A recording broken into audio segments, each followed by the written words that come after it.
Suami mendidik istri fisabilillah, menyayanginya fisabilillah. Mohon tatap istri Anda, keluarga Anda sebagai titipan Allah, dan Anda akan dihisab.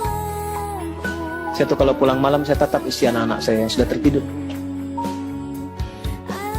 Kadang-kadang suka tanyakan, ya Allah, di mana saya dihisab dulu? Saya khawatir mengajar banyak orang datang, tapi pada keluarga sendiri tidak mendapatkan perhatian sesuai dengan hak.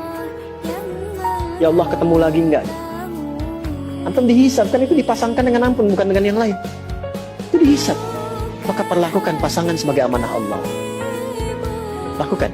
Demikian juga istri kepada suami, anak-anak. Kemudian bekerja, lakukan fisabilillah. Kalau sudah fisabilillah, nggak mungkin korupsi, nggak mungkin nyogok. Jangan pulang dengan membawa yang haram. Sayangi keluarga. Antum yang belajar nih, yang masih belajar, fisabilillah.